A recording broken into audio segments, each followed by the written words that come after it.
함께 나눌 하나님 말씀은 구약성경 출애굽기 3장 1절부터 4절까지 말씀입니다. 출애굽기 3장 1절로 4절까지 말씀 봉독합니다. 모세가 그의 장인 미디안 제사장 이드로의 양떼를 치더니 그 떼를 광야 서쪽으로 인도하여 하나님의 산 호렙에 이르매 여호와의 사자가 떨기나무 가운데로부터 나오는 불꽃 안에서 그에게 나타나시니라. 그가 보니 떨기나무에 불이 붙었으나 그 떨기나무가 사라지지 아니하는지라. 이에 모세가 이르되 내가 돌이켜 가서 이 큰 광경을 보리라. 떨기나무가 어찌하여 타지 아니하는고 하니 그때에 여호와께서 그가 보려고 돌이켜 오는 것을 보신지라. 하나님이 떨기나무 가운데서 그를 불러 이르시되 모세야 모세야 하시매 그가 이르되 내가 여기 있나이다. 아멘. 사랑하는 성도 여러분, 한 주간 평안하셨습니까? 우리 하나님의 은혜가 우리 모든 성도들과 그 일터와 가정 위에 날마다 함께 하시기를 주님의 이름으로 축복합니다. 자, 우리 한번 따라할까요? 한 성도, 한 영혼, 주께로. 네, 우리 앞에 있는 붙어 있는 이름이 하나님의 자녀되는 역사가 일어나기를 주의 이름으로 축복합니다. 자, 오늘은 부르심이란 제목으로 우리 출애굽기 3장을 볼 텐데요. 여기에는 모세가 주인공입니다. 오늘날 우리 한국 교회에 하나의 이제 유명한 단어가 돼서 이제 모르는 분이 없습니다. 그 중에 하나가 가나안 성도라고 하는 말입니다. 성경에 나오는 지명 가나안이기도 하지만 거꾸로 하면 안 나가라고 하는 말이어서 전에는 교회에 다녔는데 이제는 더 이상 교회를 다니지 않는, 스스로 교회를 안 나가기로 결심한 사람들의 숫자가 이번 올해에 교회 미디어 연구센터에서 나온 통계에 잡혔습니다. 226만 명이랍니다. 깜짝 놀랐습니다. 현재 우리 개신교 인구를 약 770만 명 정도로 보는데요. 인구 센서스 조사 결과입니다. 그렇다면 이걸 더하면 이제 거의 1000만. 그러니까 1000만에서 빠지는 인구가 지금 우리 단순한 산수를 계산한 거죠. 정확하진 않지만 이분들이 자발적으로 교회를 이제 안 나오는 거죠. 사실은 오랫동안 연구가 됐습니다. 왜 교회를 떠날까? 왜 교회를 나오지 않을까? 뭐 다른 이유가 보다도 제일 큰 것은 교회에 실망했다라고 하는 겁니다. 교회가 건강하지 못하고 또 본인 생각에 정당하지 못하다. 그래서 교회를 떠나는 분들이 이제 많은 거죠. 대부분은 이제 교회 리더들에 대한 실망감들이 큽니다. 참 귀 기울여 들을 만한 부분이 있고 이제 교회는 끊임없이 갱신되고 개혁되어야 할 부분이 분명히 있지만 저는 여기에 두 가지 이유를 좀 더 하고 싶은데요. 최근에 들어서의 가나안 신자가 급증한 것, 교회 나오지 않는 분들이 많아지는 또 하나의 이유는 저는 생계라고 봅니다. 생업이 하나만 일할 수 없고 투잡, 엔잡러를 생산하는 요즘의 현실에서는 소위 말해 생업을 위해서 주일날도 일하시는 분들이 생각보다 상당히 많으시더라고요.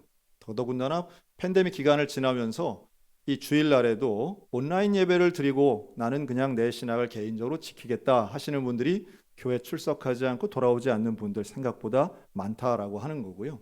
그럼에도 불구하고 그런 게 다 근본적인 이유는 될 수 없겠죠. 저는 근본적인 이유가 교회에 아무리 실망한다 하더라도 교회를 떠날 이유는 될 수 없다고 저는 봅니다.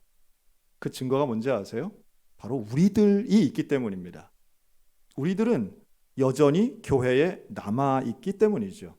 자, 이런 질문 한번 드리고 싶습니다. 여러분 지금까지 교회 생활, 신앙 생활 하면서 교회 때문에 마음 상해 본 적이 단 한 번도 없으십니까?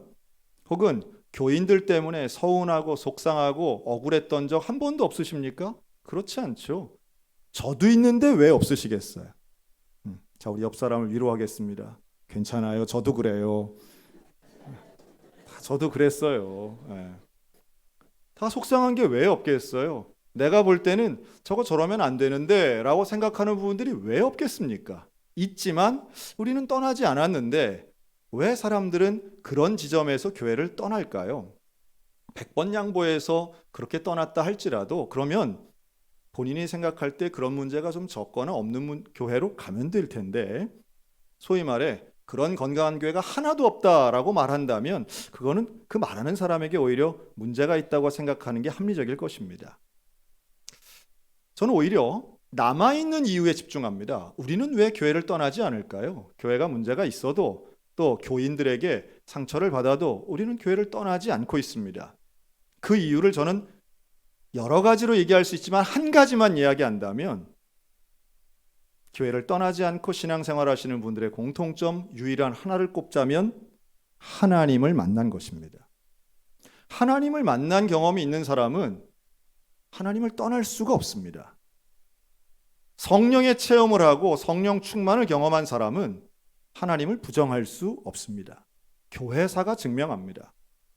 칼이 들어와도 서운한 감정이 문제가 아니라 칼이 들어와고 생계가 위협받아도 신앙을 버리지 않았던 이유는 단 하나예요. 하나님을 만났기 때문입니다.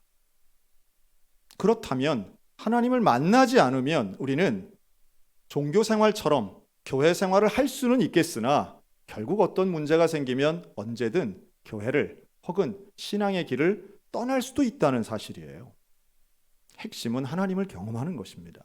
오늘 나와 예배드리는 저와 여러분들 가운데 하나님이 경험되어지고 성령을 사모하는 기적과도 같은 영적인 은혜가 있으시기를 주님의 이름으로 축원합니다. 그래서 그런 분이 성경에 누가 있을까? 분명히 어릴 때는 믿었던 것 같은데 신앙을 떠나 있다가 다시 하나님께로 돌아오는 사람 누구 있을까라고 생각하다가 오늘 출애굽기 3장의 모세를 한번 말씀드리려고 합니다. 여러분, 모세는요 태어날 때부터 모태신앙이었습니다. 그는 태어날 때 기적을 경험합니다. 당시에 애굽의 왕 바로가 태어나는 모든 히브리 아이들 다 죽여라, 영아 살해를 명령하는데요, 이 어머니가 모세를 살리죠. 기적과도 같이 살아납니다. 남들은 다 죽을 때 모세 혼자 살아나요. 갈대 상자에 담겨서 나일강에 띄워보냅니다. 그랬더니 바로의 딸, 이 공주가 이 모세를 건져내죠. 건져냄을 받았다라는 뜻의 모세란 이름이 그때 생깁니다. 그리고 왕궁에서 왕자처럼 살아갑니다. 좋은 교육을 받습니다. 남들이 다 또래가 죽을 때에 모세는 안전하면서도 풍요롭게 살고 좋은 교육을 받게 됩니다. 게다가 친모가 유모처럼 그 궁정에 함께 와서 사는 그야말로 가장 기적과도 같은 경험을 하게 돼요. 그런데 문제는 뭐냐 하면 모세는 그걸 잘 인식 못했다는 거예요. 왜요? 너무 어렸기 때문에. 놀랍게도 모세는 출애굽기 1장과 2장에 하나님의 기적을 경험하면서도 단 한 번도 하나님께 기도하는 장면이 기록되지 않습니다. 모세는 분명히 어릴 때 엄마로부터 신앙교육 받았을 거예요. 그 증거는 본인이 히브리인이라고 하는 민족적 자부심이 드러나고 있기 때문입니다. 그의 정체성은 명확합니다. 히브리인이에요. 그런데 그는 어떤 상황에도, 가장 힘들고 억울한 상황에도 하나님을 찾지 않습니다. 놀랍게도 출애굽기 3장에 이 미디안 광야에서 목동 생활을 하는 80이 되어서야 처음으로 하나님을 만나는 거예요. 그전에는 어땠는가? 그는 오히려 자기 정체성인 이 히브리인의 정당한 권리를 위해 그는 애굽 병사를 때려 죽입니다. 또 히브리인들이 싸울 때 그 싸우지 말라고 화해를 요청하기도 합니다. 모세는 젊은 시절 스스로 옳다고 여기는 일에 집중하고 실행합니다. 그런데 결과는 좋지 않았어요. 히브리인들이 언제 너를 우리의 재판관으로 세웠느냐라고 하는 나쁜 여론이 있었고, 또 바로 왕이 모세를 죽이려고 하는 걸 듣고 두려워서 애굽을 떠나게 됩니다. 자기 딴엔 옳은 일 한다고 했는데 사람들로부터는 오해받고 또 죽임받을 심판의 조건이 딱 맞아서 그는 애굽을 떠나 미디안 광야로 도망가는 거죠. 그리고 그곳에서 전 같지 않게 삽니다. 무려 40년 동안. 목동은 가장 가난한 사람인 거예요. 애굽의 왕자와 미디안 광야의 목동은 전혀 차이가, 이건 비교도 안 되는 사람, 사회적 신분입니다. 그런데 미디안 광야에서 양을 치며 삽니다. 특별히 그의 장인인 이드로는 미디안의 제사장이라고 나와요. 이건 명백한 우상 숭배하는 사람입니다. 하나님 섬기는 제사장이 아니에요. 이방 땅에서 우상 섬기는 집의 사위로 살면서 양을 치고 목동 생활을 합니다. 그에게는 더 이상 하나님에 대한 생각, 신앙은 전혀 찾아볼 수 없는 상황이었던 거죠. 근데 그랬던 모세에게 하나님이 찾아오세요. 어떻게 찾아오시는가? 호렙산을 지날 때였습니다. 그런데 놀랍게도 하나님의 사자가 떨기나무에 임하면서 이 떨기나무에 불이 붙는, 이건 환상이 아니라 실제였습니다. 떨기나무는 생각보다 크지 않습니다. 크지 않고요, 덤불 비슷한 나무예요. 근데 여기에 불이 붙는 거예요. 근데 그 불이 붙은 게, 불은 명확하게 보이는데 나무가 다 사라지지 않습니다. 이걸 모세가 보고 뭐라고 얘기를 하느냐 하면 3절에 내가 이 큰 광경을 보리라 하고 지나가던 길을 멈추고 떨기나무 쪽으로 돌이켜 갑니다. 여러분, 모세가 이 신기한 장면을 보면서 하나님을 찾지 않아요. 이 광경 속에 거룩한 동기와 목적을 가지고 가는 게 아니에요. 그냥 인간의 기본적 욕구, 호기심 때문에 가는 겁니다. 신기하니까, 전에 보지 못했던 장면이니까 거기에 눈길이 가는 거예요. 그리고 그 눈길을 따라서 갑니다. 그런데 놀라운 건 그때 방향을 돌이켜 떨기나무 불꽃 앞으로 나오는 이 모세를 보시는 하나님이 계십니다. 4절, 여호와께서 그가 보려고 돌이켜 오는 것을 보신지라. 여러분, 하나님은 모세를 지켜보고 계십니다. 모세는 하나님과 상관없는 삶을 살고 신앙과는 동떨어진 삶을 살았지만 하나님은 모세를 찾으셨고 지켜보고 계시는 줄로 믿습니다. 오히려 떨기나무의 불꽃은 다른 전례를 찾아볼 수 없는 상당히 특별한 사건이에요. 거의 모세에게만 적용되는 일이었죠. 왜 이런 기적을 일으키셨을까? 다름 아닌 모세의 관심을 끈 겁니다. 그리고 모세가 그 불꽃을 향하여, 하나님의 임재와 다름없는 그 불꽃을 향하여 돌이켰을 때 하나님은 그에게 말씀하십니다. 그의 이름을 부르시는 거예요. 모세야, 모세야. 모세는 하나님을 찾지 않았어요. 모세는 하나님 나를 좀 만나주세요 이러지도 않았어요. 그런데 하나님이 찾아오신 거죠. 저는 지금도 이러한 은혜의 기적과도 같은 역사가 일어날 수 있고 필요하다고 생각합니다. 즉, 하나님의 복음이 필요 없는 사람은 아무도 없습니다. 다만 자기가 하나님의 교회를 떠난 영혼들이 복음의 필요성을 느끼지 못할 뿐입니다. 그럼 이 사람들이, 교회를 떠난 사람들이 어떻게 해야 다시 구원의 길로 올 수 있을까요? 다른 거 아닙니다. 하나님을 만나야 되는 것이죠. 그런데 우리가 하나님 만나게 하나님을 던져줄 수도 없는 거죠. 억지로 되는 것은 아닙니다. 우리가 이를 위하여 기도하고, 이 모든 일의 시작은 히브리인들의 기도로부터 시작했던 거예요. 히브리인들의 탄식이 하나님께 들립니다. 출애굽기 2장에 보면 그들의 소리가 하나님께 상달되었다고 말씀하고 있어요. 기도했더니 하나님이 기적을 베푸시는데 모세를 찾으시고 모세를 부르십니다. 그리고 모세를 만나십니다. 모세에게 말씀하죠. 네가 선 곳은 거룩한 땅이니 내 발에 있는 신을 벗으라. 모세와 만남하는 순간이에요. 신발을 벗는다는 건 내 권위와 내 고집을 내려놓는다는 것입니다. 내가 당신의 종입니다 하는 뜻이에요. 이 모세가 하나님을 대면하여 만납니다. 그리고 이때 이후부터는 모세는 하나님을 떠나지 않습니다. 하나님을 불신하거나 혹은 하나님을 부정하는 일 일어나지 않습니다. 하나님 앞에 사명을 받은 모세는 두렵지만, 무섭지만, 내가 할 수 있는 일이라고 생각 안 하지만 그럼에도 불구하고 하나님의 부름 그대로 그때부터 나아가서 히브리 백성을 구원하는 데 위대한 도구로 쓰임받게 됩니다. 이러한 기적들, 하나님과 상관없는 인생 살고 있는 이 땅에 있는 많은 영혼들이 하나님 앞으로 나아오는 불꽃을 바라보는 기적과도 같은 일들이 우리 소양교회를 통해서 일어났으면 좋겠습니다. 우리의 기도를 통하여 하나님께 상달됨으로 나의 사랑하는 가족이, 내 사랑하는 친구와 이웃이 전에는 교회에 있었고 전에는 나와 함께 했지만 광야 같은 세상으로 떠나고 목동 같은 사명과 상관없는 일을 하면서 자기는 그저 세월과 시간을 지내며 살고 있는 사람들에게 하나님의 목소리가 들리기를 간절히 기도합니다. 하나님의 영혼의 불꽃이 그들 눈에 호기심과도 같이 보여서 가던 방향을 틀고 가던 방향을 바꿔서 하나님께로 나오는 역사가 일어났으면 참 좋겠습니다. 지금도 그런 일은 이 땅 가운데 이루어지고 있는 것 믿으시기 바랍니다. 아멘. 제가 강원도에 이사 와서 강원도를 참 사랑하게 됐습니다. 그래서 강원도를 위해서 기도했더니요, 하나님이 제 기도를 들으셔서 레고랜드도 개장하게 하시고 강원 특별자치도도 되게 하시고, 근데 아직 인구가 막 늘어나진 않는 것 같아요.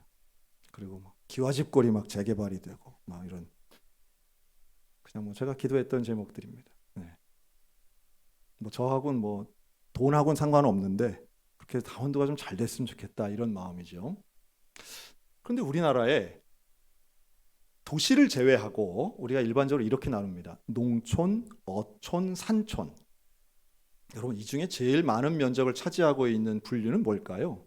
단연 농촌입니다. 어촌은 우리가 쉽게 얘기할 수 있겠죠. 바닷가가 있는 곳이 어촌입니다. 근데 농촌은 당연히 논이 있고 뭐 농사를 짓는 분들이 농촌이다 생각할 수 있는데요. 좀 애매한 게 농촌과 산촌은 조금 구별하기가 좀 어려울 때가 있는 것 같아요. 그럼에도 불구하고 이름을 이렇게 짓죠. 농어촌. 왜 그렇죠? 상대적으로 산촌이 적기 때문이라고 생각합니다. 산촌이라고 말할 수 있는 지역이 우리 대한민국엔 상당히 제한적이더라고요. 왜 그럴까요? 산촌은 모여 살기 힘들기 때문입니다.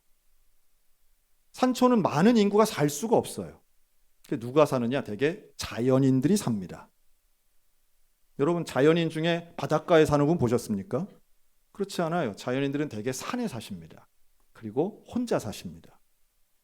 그러니까 남과 좀 어울리기 싫어하는 분들, 사람을 떠난다라고 할 땐 대개 산촌으로 가시는 것 같아요.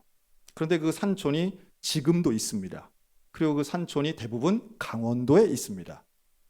많은 분들이 살지 않고 고령인 소수의 분들만 살고 있는데요, 믿을 수 없을 정도로 고립되어 있는 오지가 강원도에 있더라고요. 제가 최근에 만난 목사님이 강원도 어디서 사역을 하시나 보니까 정선군 덕천리라고 하는 곳에 사역을 하십니다. 이 덕천리가 어떤 곳인가? 세 가지가 없대요. 첫째는 대중교통이 없답니다. 둘째는 가게가 없대요. 세 번째는 택배가 안 온답니다. 제가 섬도 아니고 그런 곳이 있습니까? 그러니까 대중교통이 없다는 뜻은 도로가 없는 거예요. 차가 못 들어가는 거죠. 이게 무슨 1960년대 얘기가 아니라 21세기 얘기입니다. 이 목사님이 조금 늦게 신학을 하셨는데요. 어쨌든 목사 안수 받으시고 39살 나이에 이 정선군 덕천리에 부임을 하게 됩니다. 이곳에 교회가 딱 하나 있는데 20년 된 교회예요. 그 교회 역사는 그렇게 오래되지 않았죠. 2대 목사로 부임해 갔는데 사모님과 같이 간 거죠. 근데 교회와 사택이 이제 함께 있는 겁니다. 함께 있는데 그 건물이 200년 된 건물이었어요. 대단하지 않습니까? 저는 200년 된 집 이러면 무슨 안동에 있는 무슨 고택, 무슨 전주에 있는 유명한 고택 이렇게 생각이 드는데, 아니 무슨 그 산골에 200년짜리 집이 있어요. 그랬더니 어쨌든 건축자재가 들어갈 수 없으니까 그분들끼리 그냥 만든 거예요. 그래서 지붕을 어떻게 했느냐? 나무 기와로 만든 너왓집이에요. 근데 이 기와가 올라가 보니까 7겹 계속 위에다 쌓아서 만든 거예요. 그리고 벽은 흙벽. 흙벽에 나무 기와로 만든 집이었던 거죠. 그곳에서 잠을 자는데 수시로 벌레가 하늘에서 막 떨어진대요. 비가 오면 흙물이 이렇게 방 안에 들어오더라는 거예요. 다시 한번 말씀드리지만 1968년이 아니라 2018년도 얘기입니다. 너무 놀랍죠? 그런데 이 교회에는 성도가 6분이 계십니다.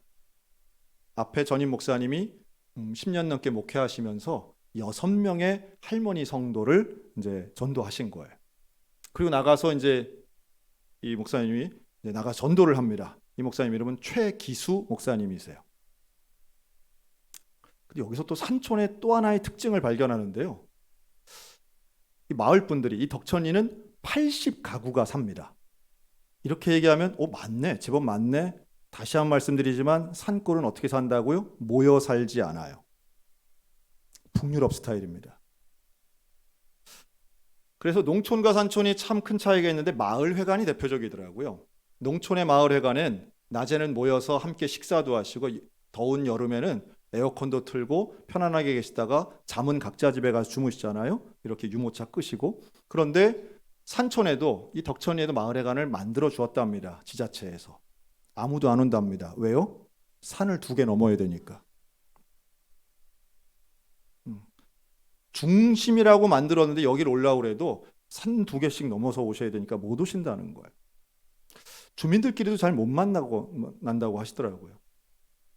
그곳에 가서 이 최기수 목사님이 전도를 하십니다. 그런데 이 전도가 대부분의 이 덕천리 주민들이 종교가 있는 거예요. 무슨 종교가 있나 보니까 나무를 믿습니다. 나무. 농촌 마을에서도 성황당 같은 이런 주민들이 섬기고 어떤 의미를 부여하는 나무들이 되게 있죠. 그런데 이 산골 마을은 그런 게 아니라 각자의 나무를 섬기고 있더라는 거예요. 다 자기 집 뒤에 있는 나무, 자기 집 옆에 있는 산을 믿고 나무를 섬기는 아주 전통적인 고대 종교의 형태를 가지고 그 나무 앞에 작은, 그러면서 조잡해 보이는 제사상 차려놓고 그렇게 어떤 신앙심을 가지고 살더라는 거예요. 참 놀랍죠. 그러니 가서 목사가 전도를 하면 미워하고 싫어하고 거부하는 것이 일수였답니다. 그렇게 신앙생활하고 매일마다 찾아가고 또 반찬도 갖다 해드리고 혼자 사시는 분들이 대부분이어서 먹는 문제가 아주 열악했다고 그러죠. 그래서 목사님 부부가 매일 찾아가서 전도하면서 했더니 1년 지났을 때에 그 1년에 한 분씩 성도님들이 돌아가셨대요. 워낙 고령이시고 하니까. 그런데 가서 1년이 되었을 때 드디어 최초로 세례식을 베풀게 됐습니다. 맨 처음으로 세례받은 분 최씨성을 가지신 할머니였습니다. 그분이 세례받은 제일 중요한 이유는 목사님이 최씨였기 때문이래요. 나도 최씨, 목사님도 최씨, 난 최씨가 좋아요. 그러면서 반찬 드시고 식사도 같이 하시면서 교회 나오신 거죠. 그리고 그분을 붙잡고 같이 세례 교육을 하고 성경 공부를 하고 거의 매일마다 찾아가서 산 하나 넘어가서 찾아가서 신방하고 예배를 드렸다는 거예요. 그리고 이제 팬데믹이 시작이 됐습니다. 그랬더니 물론 산촌 마을에 코로나 영향은 그렇게 크진 않았지만 결국 한 분, 2분 이제 병에 걸리시고 이러면서 병원에 입원하게 되셨는데요. 이 최씨 할머니도 4년 후에 병원에 요양원에 이제 들어가시게 됐습니다. 당시에 치매가 이제 걸렸던 거예요. 그런데 이때쯤에 작년입니다. 2022년 여러분 CGN TV를 아실지 모르겠는데요. 이 기독교 방송입니다.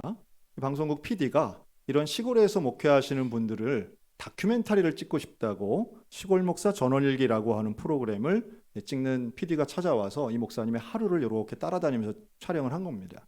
그래서 최씨 할머니 면회가 아주 오래간만에 가능하다고 그래서 몇 달 만에 그 요양병원에 PD하고 함께 이 목사님, 최기수 목사님이 간 거예요.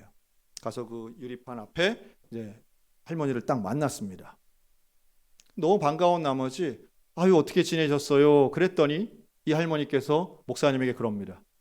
누구세요? 누구세요? 목사님이 당황해서 물론 치매인 건 알았지만 이 정도로 심각할 줄은 몰랐어요. 아니 저를 왜 모르세요? 우리 작년까지 매주 만나서 예배드리고 저한테 세례 받으셨잖아요. 그랬더니 이 할머니 입에서 나오는 말은 너무 놀라웠어요. 나는 교회 안 가요. 나는 나무를 믿어요. 나는 산을 믿어요. 교회 얘기 나한테 하지 마요. 세례식 때 찍은 사진을 보여드립니다. 스마트폰에 이렇게 우리 사진 같이 찍었잖아요. 세례 받으셨잖아요. 예수님을 구주로 고백하셨잖아요. 그랬더니 그 사진을 가만히 보시더니 이건 뭐 아까 찍었나 보네. 난 몰라요. 라고 하시는 거예요. 그때부터 이 목사님이 울기 시작합니다. 하나님의 마음이 느껴지는 거예요. 교인이 줄어서 안타까운 게 아니라 하나님을 사랑했던 한 자녀가 비록 질병은 있지만 이렇게 모를 수가 있나. 그리고 그 자리에서 기도합니다. 하나님, 이 딸을 품어 주옵소서. 이 딸의 기억과 신앙이 다시 회복되게 해달라고 간절히 기도해요. 그거를 PD가 찍었어요. 원래는 두 분이 만나서 반가워하고 기뻐하는 장면을 찍으려고 따라갔는데 전혀 다른 모습을 보면서 통곡하며 눈물을 쏟는 목사님과 그 목사님을 이상하게 쳐다보면서 돌아서는 할머니의 모습을 찍을 수밖에 없었어요. 그리고 그것이 그 방송이 작년에 CGN TV를 통해서 방영됐습니다. 방송되던 날 사실 저는 그걸 직접 봤어요. 방송을 봤는데 너무도 저도 함께 눈물 흘리며 기도했습니다. 방송국에서 이것을 유튜브에 올렸습니다. 유튜브 영상에 1년 만에 100만 뷰가 나왔습니다. 놀라운 건 그 다음이었어요. 최기수 목사님에게 연락이 오기 시작합니다. 나 그 교회 한번 가보고 싶습니다. 놀랍게도 도시에서 사람들이 몰려오기 시작해요. 이 교회에 출석하기 위함이 아닙니다. 이 덕천교회를 방문하는 거예요.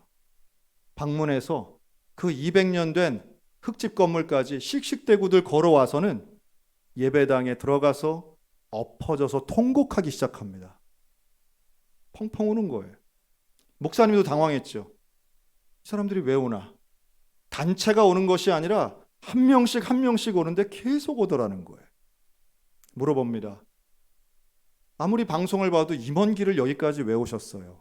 그랬더니요, 이분들이 하는 얘기가 사실 제가 장로님 아들입니다. 사실 제가 청년회장 출신입니다. 저 정말 누구보다도 열심히 교회 생활 했던 사람인데 어느 순간 교회를 떠났습니다. 누군가는 교회에 상처받아 떠났다고 하고 누군가는 살다 보니 어느 순간 원치 않게 이 자리에 와 있다고 이야기해요. 그런데 그 방송을 보는데 사실은 유튜브의 알고리즘에 시골 정도 쳐서 보는데 그 영상이 막 뜨더라는 거예요. 뗄 수가 없고 멈출 수가 없고 스킵할 수가 없이 그 영상을 계속 보는데 목사님을 모른다고 하는 할머니가 나로 느껴지더라는 거예요. 신앙을 부정하고 세례받은 것을 잊어버리고 기억 못하고 교회를 잊어버린 그 할머니가 자기처럼 느껴지더라는 거예요. 그러면서 그 할머니를 붙잡고 우는 목사님의 눈물이 예수님의 눈물처럼 보이더라는 거예요. 나를 기다리시는 그 예수님, 나를 기다리는 하나님의 눈물처럼 느껴져서 그대로 있을 수가 없었다는 거예요. 여기까지 와서 이곳에서 영상에 보던 이 교회에 와서 눈물을 흘리고 그리고 돌아가면서 그랬답니다. 이제 교회 다시 돌아가겠습니다. 교회로 다시 돌아가겠습니다. 참 놀랍죠. 최기수 목사님 하시는 말씀이 그거예요. 자기는 나를 모른다는 그 할머니 봤을 때 얼마나 실망감과 절망감을 느꼈는데 그 순간에도 하나님은 일하시더라는 거예요. 저는 오히려 이 시대의 유튜브 영상이 하나님이 보여주시는 떨기나무의 불꽃이 아닌가 하는 생각까지 들었습니다. 왜요? 그걸 보고 방향을 돌이켰으니까요. 누군가의 삶을 보고 누군가의 영상을 보고 누군가의 신앙의 모습을 보고 내 삶의 방향이 바뀌었다면 여러분 그게 떨기나무의 불꽃 아니겠습니까? 오늘날에도 수없이 많은 곳에서 하나님은 떨기나무의 불꽃 같은 교회와 성도들을 통하여 한 영혼을 돌이키게 하는데 지금도 역사하시는 줄로 믿습니다. 우리의 기도가 하나님께 상달되면 하나님의 방법으로 그 나갔던 영혼, 잃어버린 양 같은 한 영혼 한 영혼이 주님께로 돌아오는 일들, 논리적으로는 설명할 수 없지만 하나님이 하시는 일은 기적과도 같은 영혼 구원에 있다는 거예요. 저는 우리 소양교회가 그런 교회 됐으면 좋겠습니다. 이곳이 호렙산이 되고 이곳이 떨기나무의 불꽃 같은 곳이 되어서 하나님을 믿는 우리가 한 영혼이 하나님이 이름 불러서 다시 돌아오게 하는 것. 이 덕천교회에 그런 분들만 온 게 아니고요. 권사님들도 오셨대요. 하고 내가 살던 시골이랑 비슷하다 뭐 이러시면서 서울에 있는 큰 교회 뭐 권사님들도 오시고 했답니다. 근데 그 중에 권사님 두 분이 정말 힘들게 올라오셔가지고 그 교회에서 기도하고선 그 작은 예배실에서 기도하고 일어서다가 넘어지셨대요. 그리고 갈비뼈가 부러졌대요. 그거 어떻게 해요? 차도 못 가잖아요. 목사님이 그걸 또 업고 시간 내려와 가지고 차에다 싣고 이제 병원까지 가서 치료를 했답니다. 좀 안타깝죠. 그런데 놀라운 건 그 갈비뼈 부러주신 그 권사님이 헌금을 해서 그 교회를 새로 지었답니다. 갈비뼈가 부러졌는데 왜 헌금을 하는지 모르겠어요. 그 얘기를 듣고 우리 오늘 예배 드리고 가시다가 부러지는 사람은 없어야 할 텐데 하는 생각이 들었다는 거죠. 그런데 놀라운 건 그렇게 방송에 나가고 교회가 새로 지어지면서 주민들의 생각이 달라졌습니다.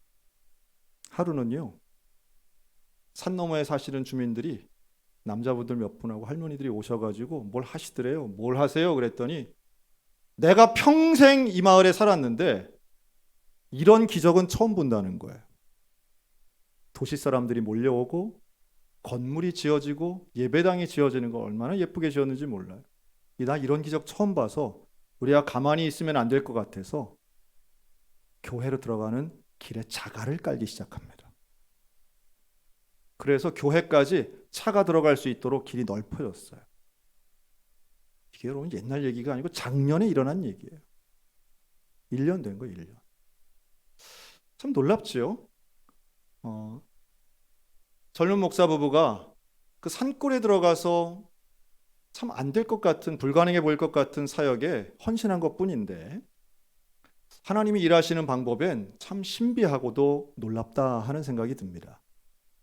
제가 그 목사님 만나서 이런 질문을 했어요. 그런데 목사님, 어떻게 그 정선 덕천리까지 들어가실 생각을 했습니까? 그랬더니 이 목사님이 제가 사실 고향이 영월입니다 그러는 거예요. 사모님과 이 목사님 중학교 3학년, 사모님 중학교 1학년 때 영월에서 만나가지고 조기 연애 끝에 결혼까지 한 커플이더라고요. 그래서 제가 그랬습니다. 영월도 산골 아닙니까? 그랬더니 우리 영월도 산골이긴 한데 나는 덕천리 같은 데가 있는 줄 자기도 몰랐다는 거예요. 여러분 지금도요, 우리가 몰라서 그렇지 참 힘든 장소, 고립된 장소, 우리와는 다른 삶의 모습을 가지고 살아가시는 분들 여전히 계시고요. 그런 분을 찾는, 그런 지역을 찾아가는 하나님의 눈길과 은혜는 지금도 살아 계십니다. 최기수 목사님과 함께한 그 하나님의 은혜가 오늘 우리들과도 함께하는 줄로 믿습니다. 우리에게 하나님이 동일한 은혜를 주셨다고 저는 믿습니다. 왜요? 우리가 여전히 신앙생활을 하고 있으니까요. 그렇다면 우리에게 주시는 하나님의 사명은 뭘까요? 저는 떠나간 영혼들, 가나안 신자 같은 상처받은 영혼들, 신앙과는 무관하게 자기는 별로 불행하지 않다고 살고 있는 사람들, 여러분 그분들에게 내가 경험한 나의 구세주 예수 그리스도를 전하는 일이라고 생각합니다. 그리고 그 복음의 초청과 교회로의 초청이 이어질 때에 하나님의 음성이 그 영혼을 찾아 지켜보고 계시고 그 이름을 부르시고 만나시는 하나님의 기적과도 같은 역사가 우리의 친구, 우리의 가족, 우리 이웃들 가운데 분명히 이루어지게 될 줄로 믿습니다. 하나님의 부르심엔 분명한 역사가 있고 하나님의 부르심은 모든 사람에게 이루어질 수 있습니다. 오늘 내 앞에 있는 이 명단이 하나님의 자녀가 되는 귀한 기적의 역사가 일어나게 해달라고 기도하여 응답받는 저 여러분들 다 되시기를 주님의 이름으로 축원합니다. 아멘.